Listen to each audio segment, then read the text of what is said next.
I'm inside and I got issues. Oh yeah, those are good because of the legit.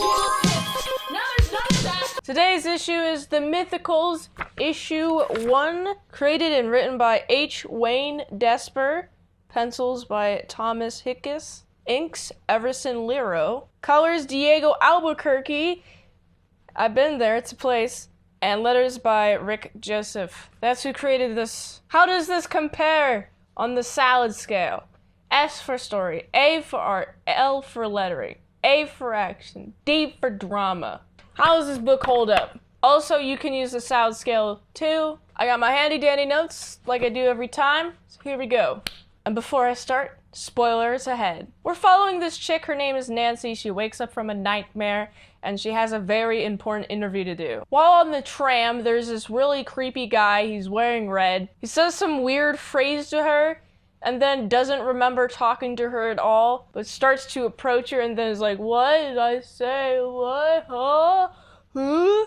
I was left intrigued. I was thinking, oh, maybe this guy has some sort of possession going on. That was my first thought. Nancy goes to the job interview, and the tone of the job interview seems that they already like her. They called her. We also get glimpses of this priest demon that looks really cool, who's attacking this guy in Spain. Having mundanity and then a sliver of priest demon be like, wait, what's going on in this world? After the interview, she goes out drinking with her friend Catherine, and that guy is there, and so they leave, but the guy follows them. That guy is being really weird and possessive. Hey, I'm here to claim what's mine. It's trying to go after Nancy for some reason. Catherine, who by the way, she had just met. They've only known each other for maybe a couple of days. She's like, no, stop being so creepy. And you know what this freaking demon does? Twists her neck. A full 360 snap of the neck.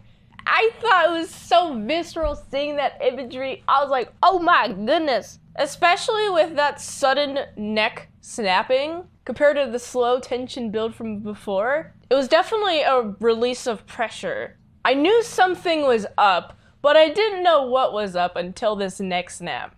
And then it snapped. Nancy is alone with this creepy guy, and this creepy guy's like, oh, let me get you, right? And then 3 guys come out of nowhere. We got the Macho Man, we got the guns, then we got a Magic Man, and then we got a vampire.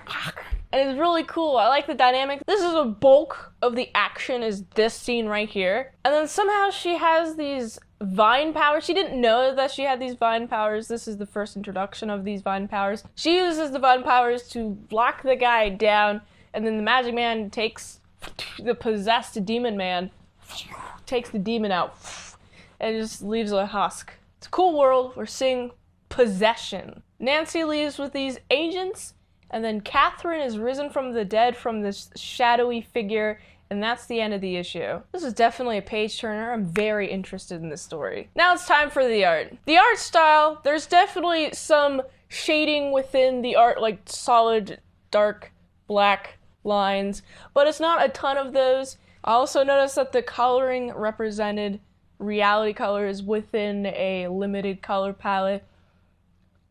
Whether it was focused on the complementaries or the split complementaries. And there's also muted colors to support these colors chosen. I did notice some neck lengths were long on some pages and a little bit shorter on different pages depending on the angle.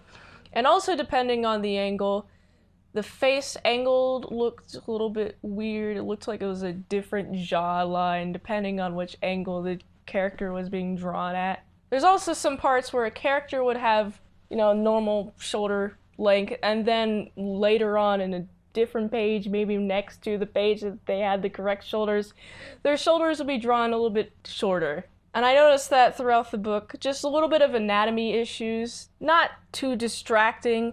There's also that tram scene. I personally wish the walls were a little bit dirtier.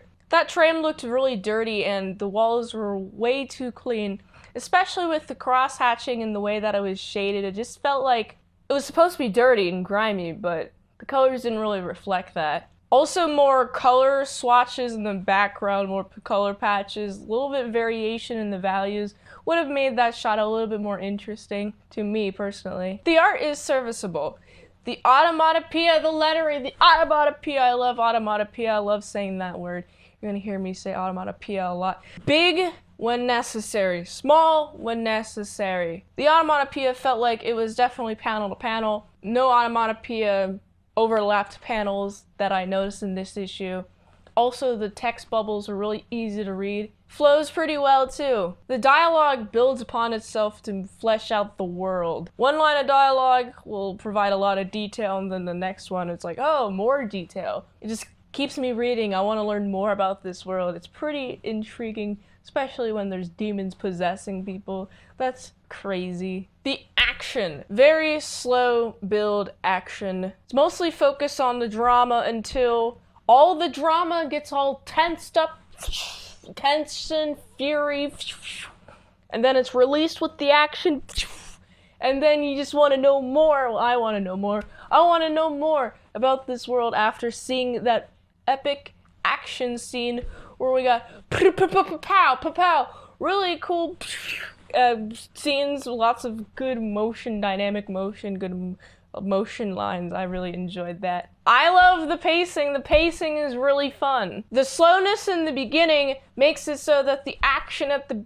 back end is really impactful. This book is mostly drama, and when the action happens, it's very clear and concise. This book is mainly set up to establish some sort of tension and to establish a world and establish that there's some demons possessing people and that there's people who can unpossess these demon possessing husk people.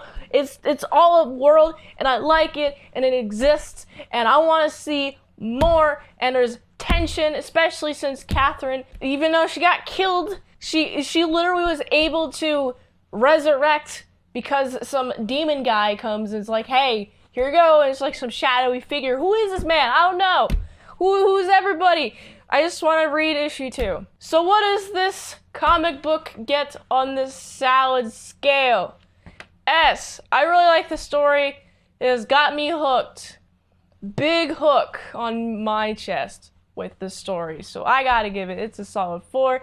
The art is serviceable. There are some anatomy issues. There's some colors I wouldn't use. There's some things that I would add to the colors, like splotches to add a little bit more detail. Overall, this book is alright, but is it the most aesthetically pleasing book in the world? No, but it is serviceable, and the issues of the anatomy is not the most annoying ones that there's worse art, okay? There's a lot worse art, actually. This is better than not bad, I would say. So this gets a 3.5. The lettering is also serviceable. Some placement of the text bubbles, although it's smooth, I'm like, why would you put it there? Oh, so you want this pacing, but then like you leave some empty room in some part of the panel, and it's like, okay, I can't tell if you made this panel with the thought of like the text bubbles being there, because there's a lot of empty space in this one part. It's not often where I see this, but there's like some moments where I'm like, okay, this could be placed a little bit better, but overall it's pretty well done. And the automatopoeia, I just wish there was a little bit more automatopoeia, but like towards the end in the action scene, that is a lot of automatopoeia, and that is where the automatopoeia shines, so I gotta give this one, it's a 3.5. The A, it's a pretty cool action scene. It's a few pages. I'm sure there could be something to build up to. This is definitely an introductory action scene. It's definitely cool, but I'm sure there's going to be something cooler in this series, so I'm going to give it a 3.5. And then the drama, pretty freaking dramatic. I'm big hooked. The story and the drama has got me hooked the most in this comic, so I'm going to give it a 4. So is it a 4, 3.5, 3.5, 3.5, 4? This gets an 18.5 out of 25. And that has been Min's Got Issues. Bam! Oh yeah, those are good because